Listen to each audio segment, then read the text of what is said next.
Mesdames et messieurs, chères femmes et chers hommes de la bonne volonté, chers compatriotes congolais et chers frères de l'Afrique noire, dans le feu du cœur, je vous salue.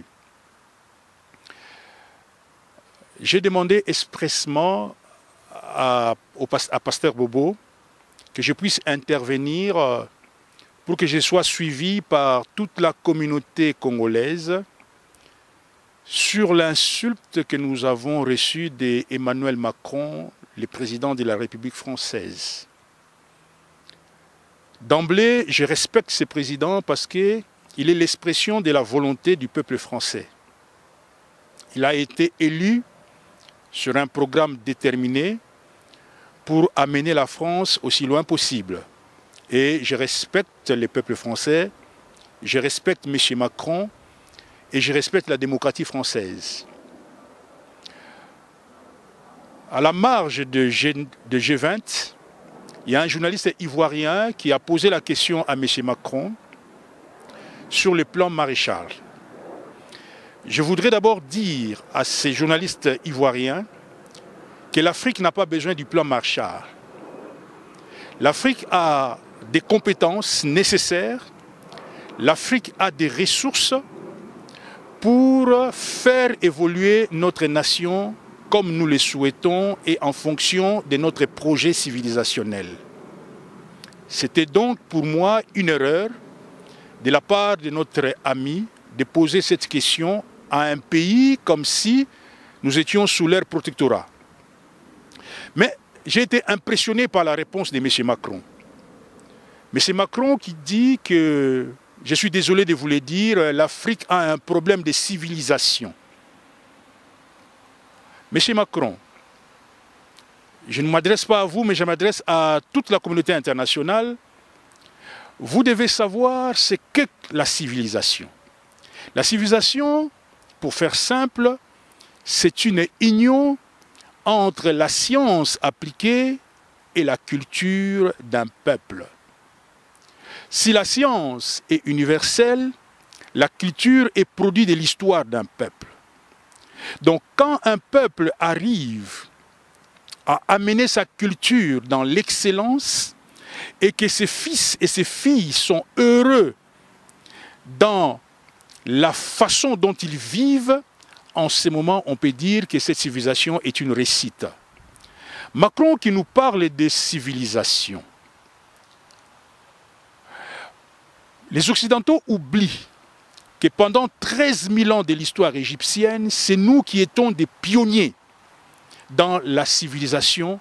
C'est nous qui avons créé toutes les valeurs, tout ce qu'aujourd'hui on admire comme science, comme astrologie, comme biologie, comme géométrie. C'est l'homme noir qui a été le premier à regarder l'espace, à théoriser sur l'astrologie. C'est le noir qui a été le premier à découvrir les mathématiques, pendant que les autres qui se disent civilisés, ils étaient nulle part. C'est nous qui avons enseigné au peuple du monde la philosophie. C'est nous qui avons enseigné au peuple de la planète entière les mathématiques, le savoir-vivre, la propriété corporelle, le chakra du corps qu'on appelait les nitu. C'est nous les Africains qui nous étions les premiers à nous habiller. Les habillements, ça vient de l'Afrique. Les autoroutes de l'information viennent de l'Afrique. Il est malheureux, je sais, que quand je parle comme ça, beaucoup des Africains vont dire que Koumani, c'est le passé, maintenant c'est le présent, il faut qu'on conjugue des efforts. Avant de conjuguer les efforts dans les présents, il faudrait d'abord s'approprier de ton histoire. Si vous n'êtes pas fier de votre histoire, si vous ne connaissez pas votre histoire, mais comment vous allez aller?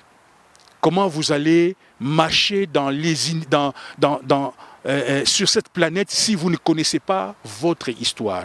Mais c'est Macron, donc vous avez également dit que les femmes africaines mettent au monde beaucoup d'enfants et que ça ne sert à rien comme les femmes africaines mettent 6 ou 7 enfants dans le monde, donc l'Afrique est condamnée avant que l'Afrique puisse penser développement, il faut que l'Afrique puisse maîtriser sa natalité.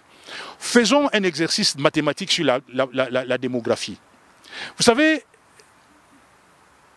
le Congo, c'est un pays, pour ne parler que du Congo, c'est un pays qui est 5 fois plus grand que la France.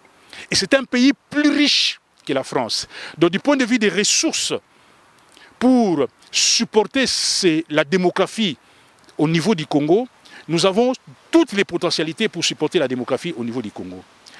La France a 60 millions d'habitants, 5 fois plus petit que le Congo.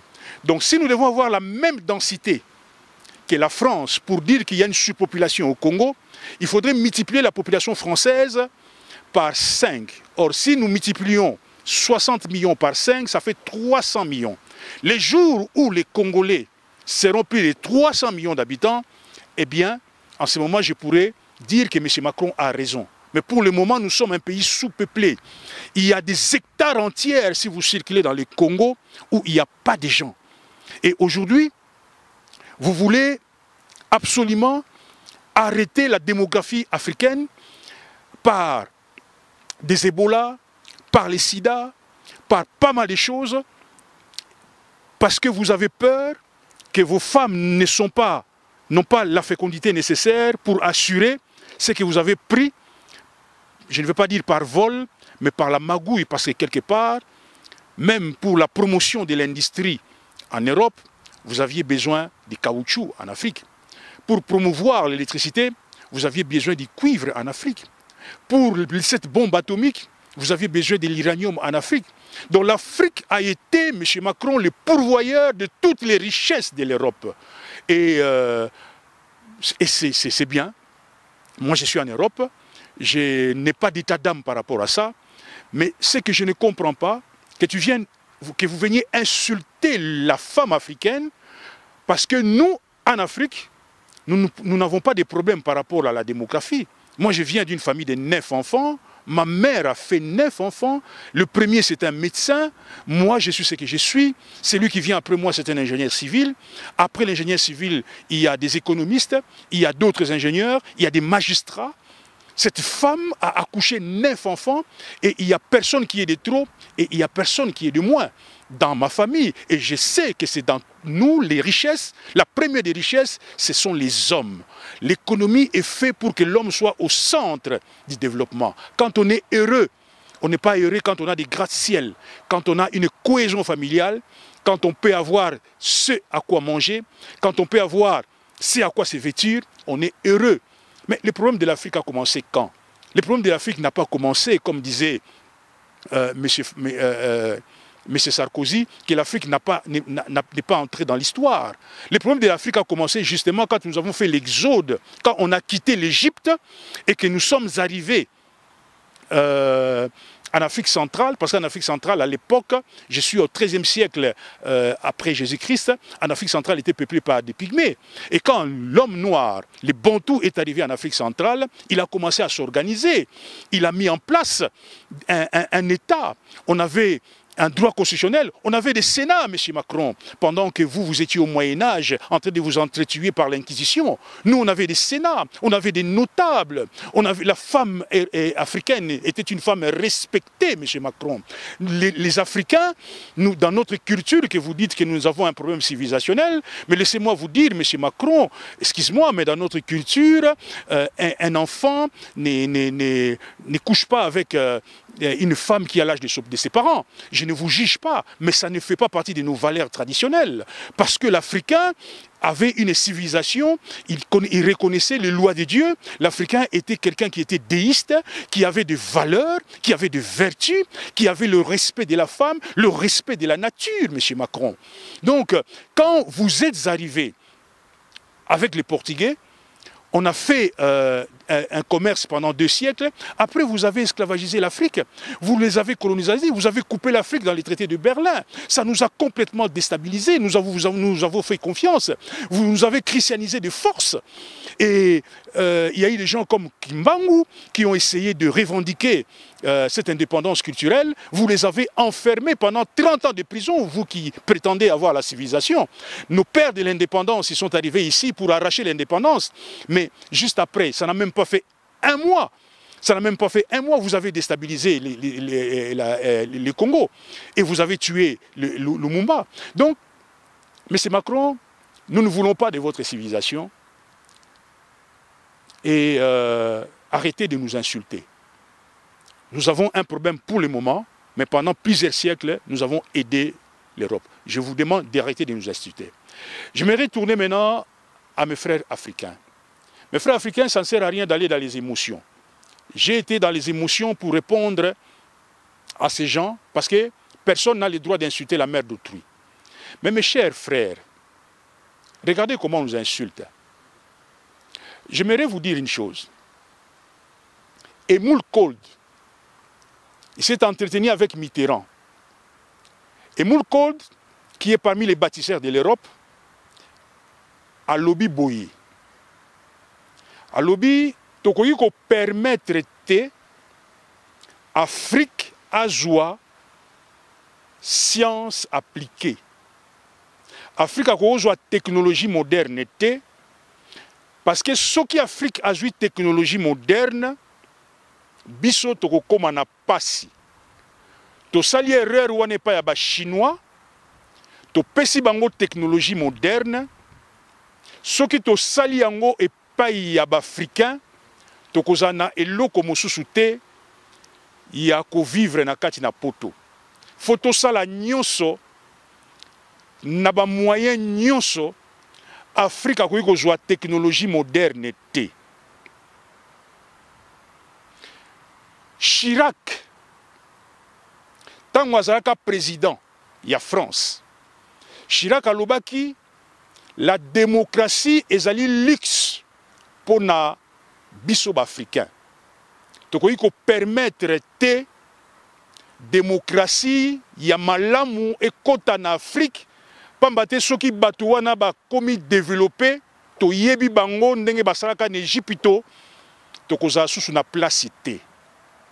Nicolas Sarkozy tango azwi bokonzi alobi na kochola na Dakar ke biso ba africain tozali bato na pamba tozali kola na banzete to yebi eloko te to kota nanu na histoire te. Nzokande histoire ebandi epai na biso.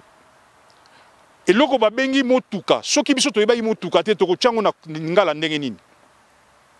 Soki toyebi motuka te, motuka ekota na lingala ndenge nini. Soki toyebi train te, toko benga ngo engunduka ndenge nini. Omoni, naza koyebisa bino ke boza na kati ya molili. To lamuka. To tika nzela na bapaya oyo. Tala lelo mwano ya 39 ans, oya botami lelo, a côté na politique il y a même pas 2 ans, et loko ya liboso akosa na mokili, ko finga biso bato mwindo. Est-ce qu'il y a ko finga ba américain? Bon mona ki le 14 juillet ndenge ba ayamba ki président américain. Est-ce qu'il y a ko finga ba chinois? Mais pona nini aza ko finga biso? Bato mususu ba lobby ezali pona tozali ko réfléchir penza pona développement na biso te. Non. Bazali ko finga biso parce que toza na alternative te. Tozo kota na bizaleli na bango. Tozo sala modèle ya civilisation pe modèle politique pe modèle économique o ekokani na bango. Alors baza ko mona bato baza na identité te.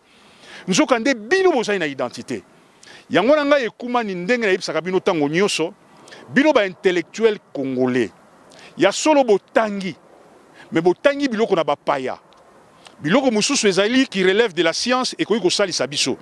Mais tout ce qui est des sciences sociales et humaines, eza biloko na pamba. Parce que si les sciences sociales et humaines actuellement, ezali calquées sur la civilisation européenne. Ezali biloko na biso te. Boto sangana, to tika nzela na bapaya. To sala ya biso lisanga ya baba na Congo. Oyo toko la civilisation na biso oyo ko respecter ba tradition na biso Ce qui va continuer kaka boye. Il y a kokende ko luka ba paya. Et moul ko da lobby to ko tika Afrique te et zoabilo comme lamu o ko tonga libota na bango. Il a été clair. Alors Moutou a lobby boye. Mais qu'est-ce que vous devez encore attendre des Européens? Rien du tout. Parce que quand l'Afrique sera développée, l'Europe est quitta. Parce que les matières premières, nyonso ezali na kati na mokili awa, bazali ko zwa yango na Afrique. Yango nazali ko beta mbela. Et pas ya bino ba mama na biso. Bino ba tata na biso. Oyo botangi na botangi te. Ba jeune boya to sangana na mayele ya bakoko na biso to sangana poto bâtir mokili na lolenge na biso lelo baza ko finga biso okomuna bato muso babia bino boza na émotion c'est normal ba finga bino non lelo nga na ye nakasi bomoni ngai na lati lokwa ba africain pona ko lakisa mindele ke toza na lolenge na biso mais par respect toza na mboka na bango toza kolata lokola bango ningi koloba te ke biso tosala bilamba te to toza na ba style te tozali na yango tosala yango na kati na économie na biso na kati na agriculture na biso parce que économie ezali na babiloko misato na agriculture tokosala agriculture nini tokosala ba fumbwa tokosala ba madesu tokosala ba pondu tokotiango na ba supermarché pona mokili na biso ba service na biso industrie agroalimentaire ya biso bino ba chimiste congolais bino ba biologiste congolais boya na lisanga ya bana ya Congo Congo avec ka to sangana liboke moko tata moko mama moko ekolo moko to tika makambo na parti politique boyo nyonso balingi likambo na boye na permission ya pasteur Bobo na ngina pesa numéro ya téléphone ya Mbuta Chibangu na yebite so na ko pesa yango Mbuta Chibangu bobenga Jérémy Chibangu monsieur Jérémy Chibangu avanya à Bruxelles 0032 465 966 201 bokomona yango na écran ya pasteur Bobo et que le cas 0032 465 ezali parti politique ité 465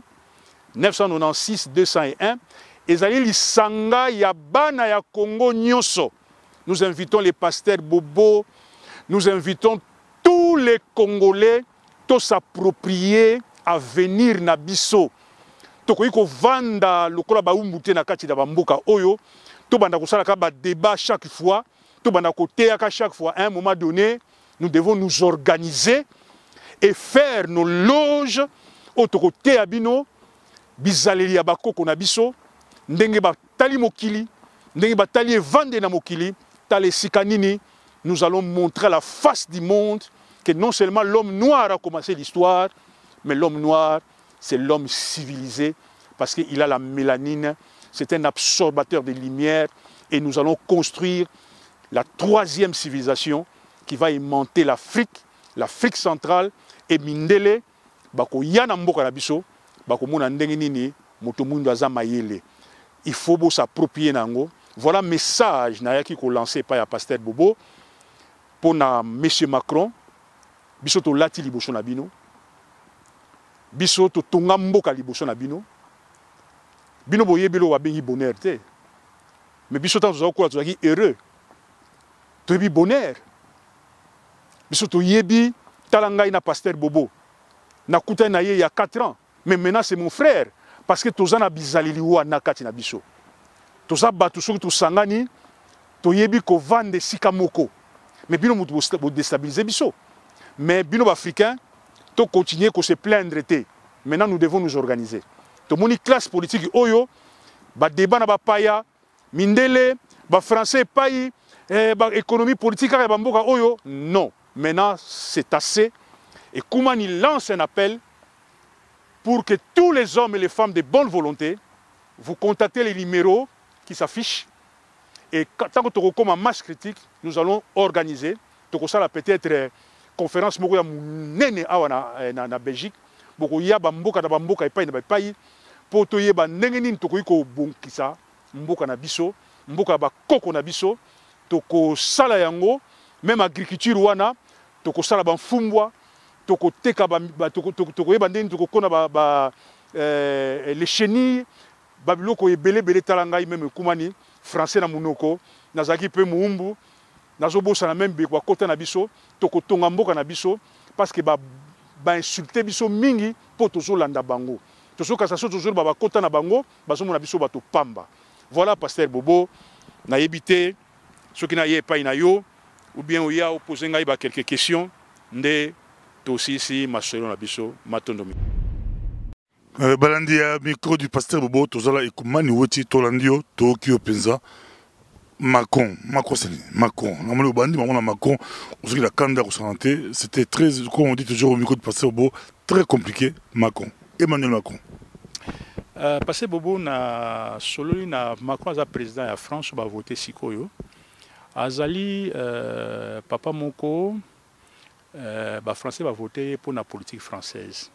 Et bien sûr, c'est peli parce que ceux qui m'ont conduit à voter de manière démocratique, mboka na bango ba lingié, biso toza ba nani poto boyaye.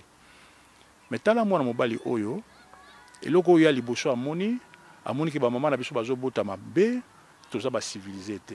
Est-ce que ba lobaka boy na bato? Hein? Yo za président en France, bazo tuna yo et pas ndeko moko ndeko na biso azolo baso ki France akoki ko aider biso na plan Maréchal. Là c'est encore une erreur. Mais kozongi sana mokili mobimba atika pena profiter na yebisa bino bona bino civilisé te. Na mtaliti na moni chef d'état moko européen français y Afrique a lobité. Na moni leader moko te o bazo ndongwana na bakabila ba lobité ba se gêner te na bité. Ya wana benga ki na bino. Ngai fona loba. Parce que nga ba ko finga mama na ngate. Mais koloba kaka eza suffisante.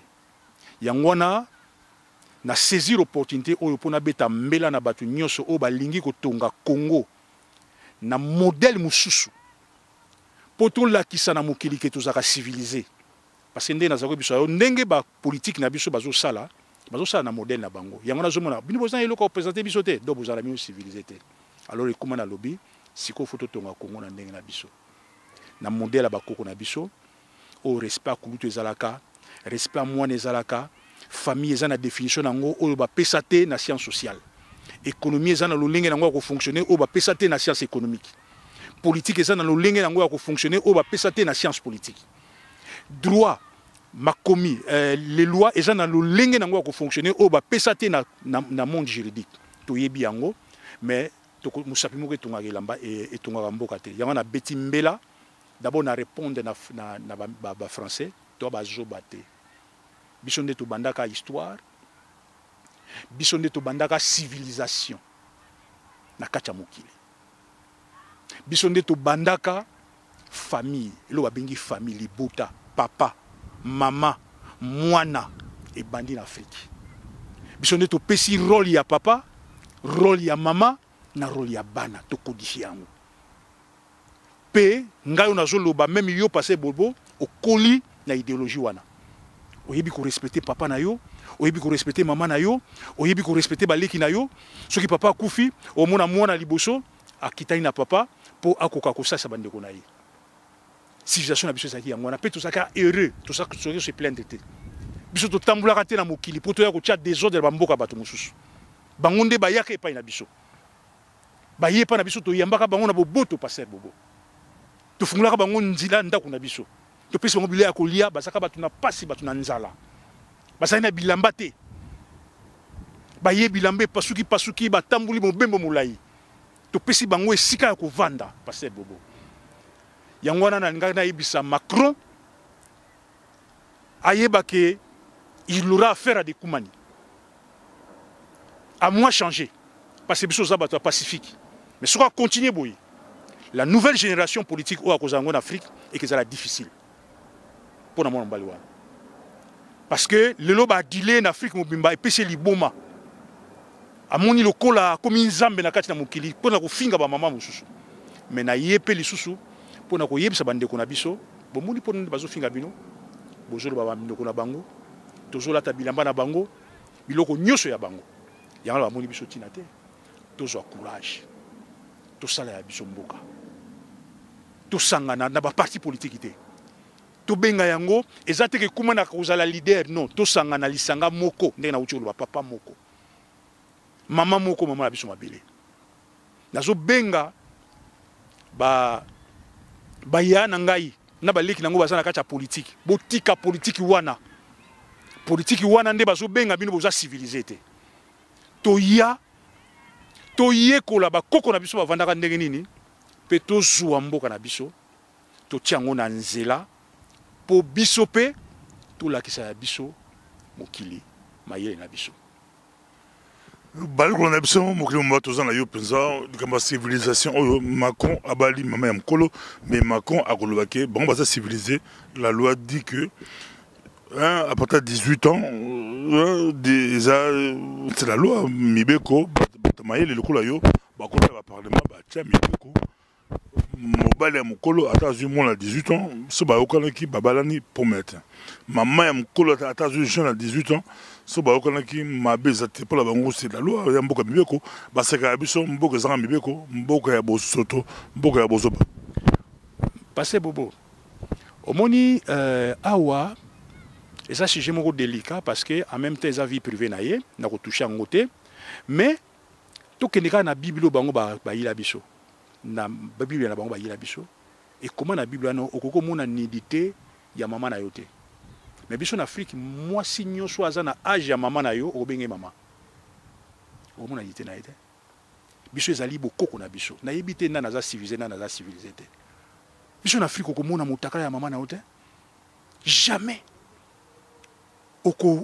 okobatela ye okomema ye na kundana sengo yo kolala mama na yo te et puis mama na yo na Afrique ezali kaka mama aboti yo te moto nyonso na âge ya mama na yo kobenga ye mama donc eza civilisation ya bozoba mpona nini parce que mibeko ya bango ezali mibeko bato batie na mokili na non la démocratie la majorité décide mais biso mibeko eza majorité te tozotala soki mibeko wana ezali conforme na baloi ya création soki eza conforme na mibeko ya tata nzambe biso na baafrike tozali kokamata majorité te nde eza na raison ezali logique nde eza na raison soki eloko eza logique te ezala majorité appuye yango tokosalela yango te yango wana omoni na bainstitution ya Afrique tozali na temple liboso parce que temple ya kotala soki parlement aza kovote mibeko oyo ezali na conformité na loi ya tata nzambe na Égypte tobengaki yango la mat na royaume Congo tobengaki yango kodi ya moyo les lois de la vie donc biso tozali bato toa civilisé biso nde bozoba oyo eza koleka na poto ozomona bakomi kotia mibali na mibali bazwa basi eza bozoba eza makambo ya bozoba ezeleka na poto bakomi nde kopusa na libanda ya tata nzambe alors bino bokolanda bato na boye bato bakomi na bobungi Passer bobo omoni donc il y a beaucoup à dire mais je ne vais pas entrer dans sa vie. C'est un choix qu'il a fait d'épouser la mère de son collègue de l'école primaire. Ça, c'est son choix. Mais c'est un choix qui ne passe pas en Afrique. Tout ça, c'est message pour message mais leader africain la France n'a pas français le 14 juillet pour la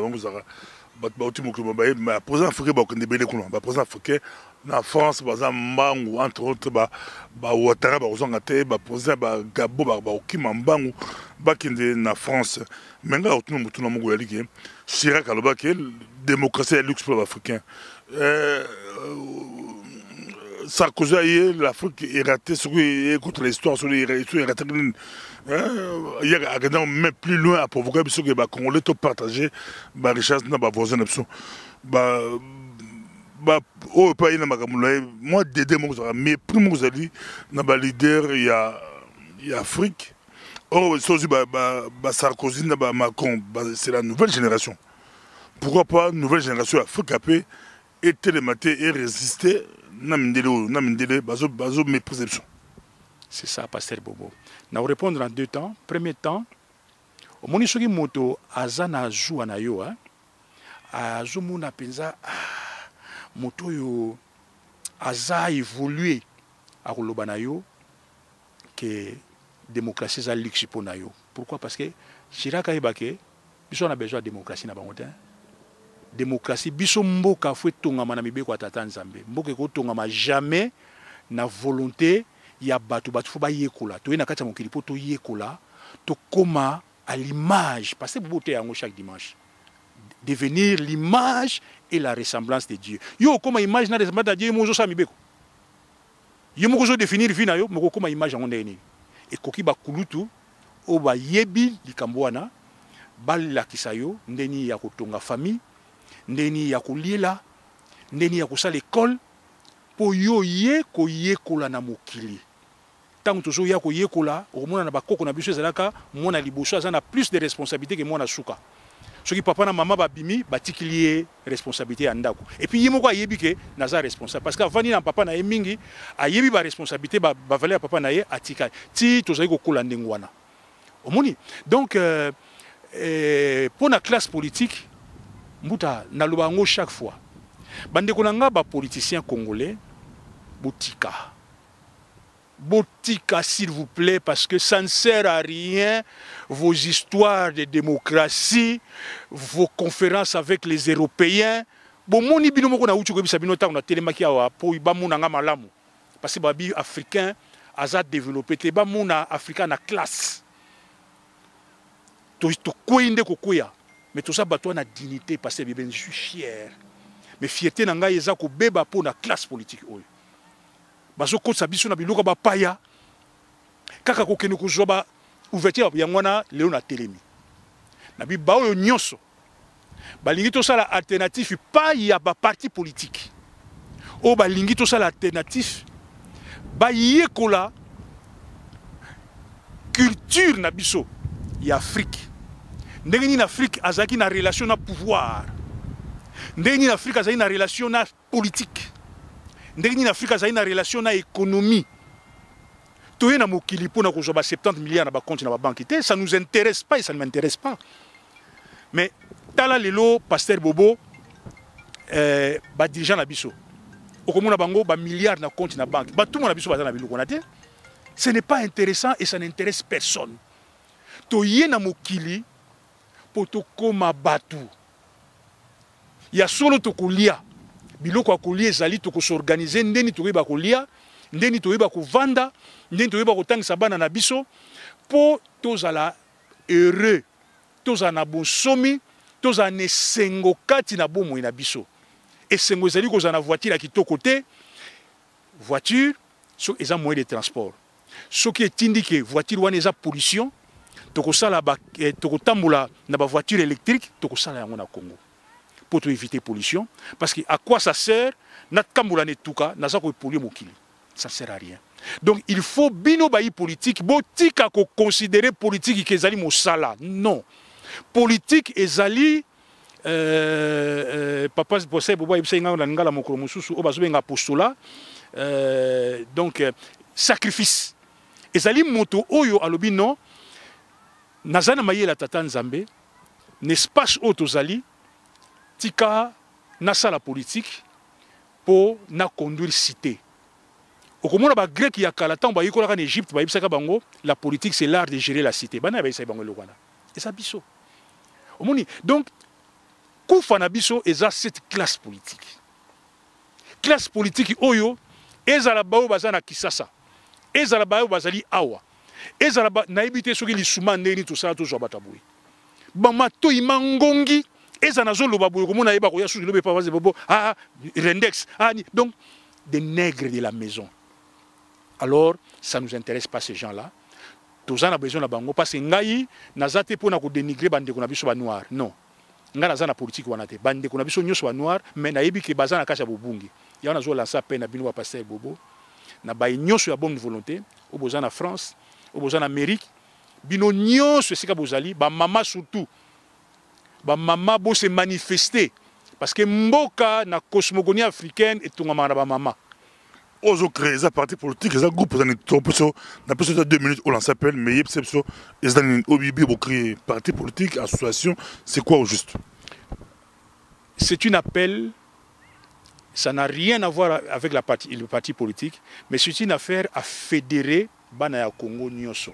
Mais bana ya Congo on va comprendre que tokoki kotonga notre propre civilisation. Tokoki kotonga mboka na biso na ndenge na biso.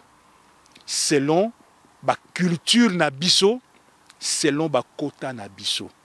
On va comprendre que la politique ya Mundelo est bandée en 1482 et va insister en 1885, na 1960. L'indépendance, on a pesaki biso zaika toujours prolongement ya politique ya Mundele. Boyo ba lingi. Ba mon Afrique selon ba koko na biso. Ba ya to sangana, to luka, to sangisa mayele, to lakisa bango mokili yango ndenge kozala. Luka ndenge nini tokosala alternative ya pouvoir pour totonga mboka na biso sans parti politique. Moto nyonso na bienvenu mwana Congo nyonso ya na lubengi yango lisanga ya bana ya Congo. Congo avec K, pas avec C. Lisanga ya bana ya Congo nyonso na uti koloba tata moko, mama moko, l'unité dans la diversité et la diversité dans la complémentarité. Comment beaucoup chaque mois, chaque semaine, c'est comment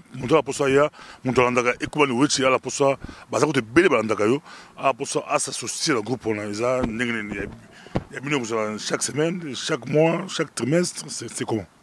Comme ezali lisanga ya bana ya Congo nyonso, ezala baza na beni bakobenga, ya on apesi adresse, numéro de téléphone. Numéro de téléphone, il y a M. Chibangu, il y a Zaina Belgique, il y a recensé, il y a fungula livre, il y a kombo na yo, mboka yo vandi, numéro de téléphone na yo, to numéro d'adresse mail na yo. Comme ça, ceux qui doivent atteindre une masse, comme vous avez éparpillé, tu peux réfléchir, tu peux sala un jour, une réunion internationale ici en Belgique. On a Macron, il a attaqué Macron, mais il peut Macron, Emmanuel Macron, dynamique à Sika, à se fédérer, Batubele Simanae, dynamique à Sika. À côté de moi, pas Simalangaï. Ensemble avec moi, à côté de moi, Bako Konabiso Balobi, Tozali, ensemble à côté, mais non Sima. Sima, il y a une notion à Mindele. Na beaucoup Konabiso, bazaka simate bazaka côté pour na kosalisa ndeko. Donc ngai na bimisi idée na ko sepela idée o réussir pour tout ça l'alternative. Macron a sali 1 mois à diriger mboka na bandiko finga biso, a sali une année na politique ba ibaka été. Eh bien nous on lance aussi cette idée. On lance l'idée, il y a lisanga ya bana ya Congo avec K. Bino bana ya Congo nyonso boyebi ekumani boyebi idéologie na yé. Même passer Bobo n'a pas une invitation. Bato nyonso na yebaka na politique ya kala. Bato bazo sala politique ya sikoyo. Na politique o bino bozali na yango. Bako mona bino boza civilisé te. Pourquoi? Parce que bozana ba concept na bango, ba parti politique na bango, wana ba science sociale na bango. Boya to sangana to yekola bokoko na biso. Biso nyonso botika oya kozala boye non. Peut-être kumani à cause de l'autre côté. Mais c'est un lanceur d'idées seulement. Parce que na yebike, ezala lelo na l'autre côté, mais comme on a croire à la réincarnation, on a besoin de kuta Congo malam. Boya bino nyonso, bo pesa ba coordonner na bino et pas Chibangu 0032 465 966 201. 0032 465 966 201. Il y a un registre wana simatoko sala une convention internationale en Belgique. Toko yeb a cours levé. Déjà 100 personnes. Pour moi c'est beaucoup. Le Congo n'a pas besoin de 100 personnes, c'est beaucoup pour développer le Congo. Ce qui est 100 personnes bien formées, parce que vous la former. Pour reconnaître le diplôme universitaire, on a besoin de diplôme universitaire, parce que les diplômes universitaires, c'est un critère pour diriger Mboka. Non. Tout le monde va diriger Mboka. Et pas un critère pour diriger Mboka, c'est un Koko. Ce qui est au Jumaïe le Wana, tu as un certificat. Il y a Maïe le Wana, tu as un ingénieur, tu as un médecin, un professeur d'université, un étudiant. Voici venir l'opportunité unique, s'il vous plaît. Celui qui vous parle, c'est Koumani. Et je suis un homme très sérieux. J'ai réfléchi pendant 3 ans pour Nabimisa Mbela Oyo. Pendant 3 ans. Donc, c'est quelque chose de très sérieux. Saisissez cette occasion. Bozana Kachabo Umbu. Bomoni bazo respecter Binote. Ce qui bolingi ba respecter Binoto Sangana. Mais pas sur base, il y a une idéologie, il y a une science sociale et humaine, il y a une paya. Et actuellement,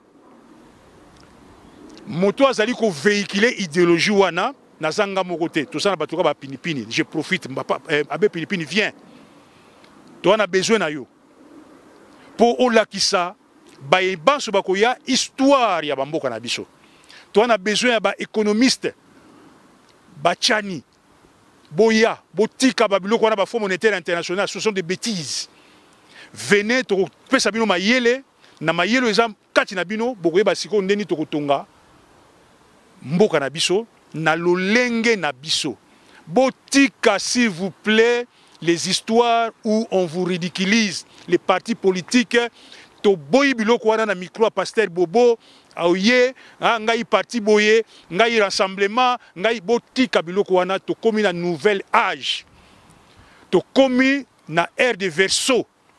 Ère o tata nzamba nga visiter biso ba Indo. Biso to salaka civilisation ya liboso ya Yambo. Na Afrique centrale. To sali yango na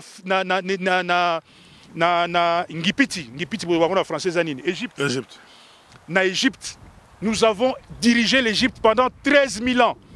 Maintenant, nous allons construire la 3e civilisation qui viendra au cœur de Kachopa. Parce que pourquoi la civilisation est noire? Parce que l'homme noir a la mélanine. Ana posagito kombuta. Mélanine, et ça poursuit à absorber à moi. Ce qui absorbe moi est vitaminé corps. Corps, ce qui est vitaminé mokili. Alors, boya, parce que l'unique chance, il y a planète Terre, c'est l'homme noir. Merci beaucoup. L'unique chance, il y a Mokili, Zamotomo, Tomla Souka et Kumalouchi. Message à Kafu Kafu, Bohoki et Kubani, Mbela et Betami. Ndatomonani, prochainement, on a numéro, on a passé numéro. Rappelez qu'un numéro pour il y a 7 épisodes. Bobenga Chibangu. Bobenga Mbuta Chibangu. Bo s'affilier. Boyoka mawa pour na maman na biso Congo. Bo s'affilier pa Mbuta Chibangu. To banda ko processer mouvement Oyo. Et bandi le longana bobo. Mais lobby et que comme un mouvement moko. Il y a Congo Mobimba. Et puis si ma lobby et que embrasser Afrique centrale, si ma lobby to bénir même indele Oyo. Parce que tant qu'on va couper na buzo bana bango bazo sala. Afrique a alternatif. Matondo mingi bana Congo. Merci beaucoup.